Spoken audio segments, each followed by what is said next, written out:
Saturday, Sunday, 12 a.m. midnight, and can't sleep, and I wanted something sweet, and everyone's asleep except for me, so I decided to come down and make some funnel cake.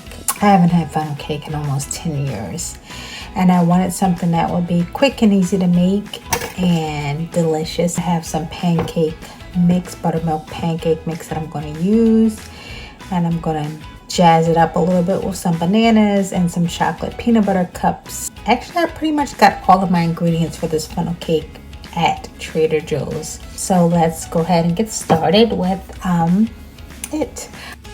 Heat your oil in an 8-inch skillet to 375 degrees. I'm using a buttermilk pancake mix, a half cup that I'm going to add to 1/4 cup of water. Funnel cake calls for some sugar. I rarely use sugar these days, and I tend to use agave for all my baking needs. I'm just going to eyeball it. Don't eyeball it if you're not familiar with measurement stuff. I'm going to do about a half tablespoon. I'm also going to do about a teaspoon of vanilla. Again, I'm just eyeballing it. But honestly, if you use too much vanilla, what's it going to hurt? Mix that all up to get out any of the lumps. You want a smooth batter here. So actually this is too thick, and I want to go ahead and add a little bit more water to make it a pourable consistency. So pause. I added about 1.5 tablespoons more water to get this consistency. Funnel cake gets its name from being poured inside of a funnel into hot grease. Again, it's Saturday at midnight, and I'm not doing all that, so I'm using a measuring cup with a spout like this. I should probably get a spatula to get this out. This is my favorite type of spatula for things like pancakes and fish because it is super thin and flexible. Being flexible is important, people.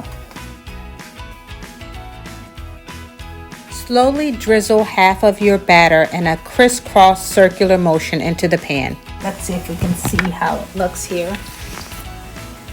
Cook for about a minute on each side until it's golden brown and crisp. Drain on a paper towel. And repeat with the other half of batter.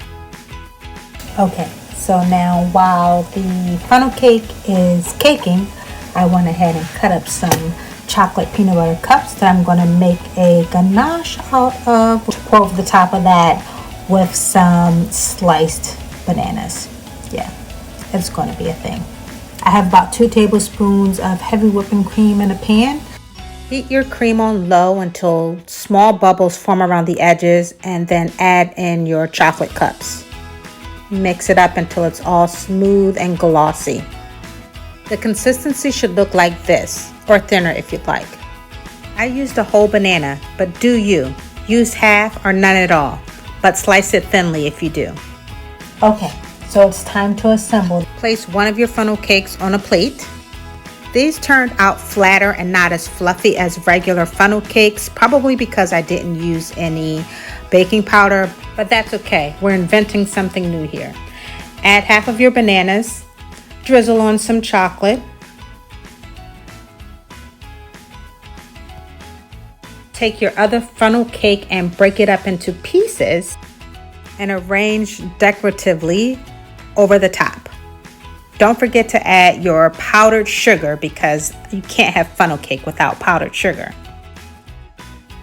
Add some more bananas and then drizzle on some more chocolate.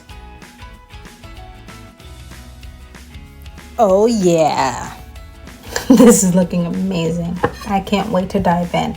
The only thing that it's missing is some whipped cream. Normally I make my own whipped cream because there's nothing better than fresh, but it is midnight.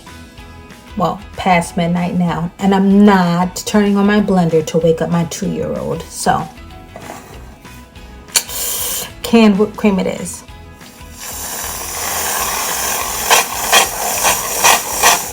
That's it, you guys.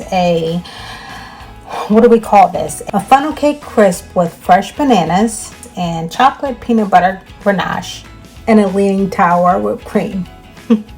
Okay, so I'm off to have my midnight snack. Bye, guys.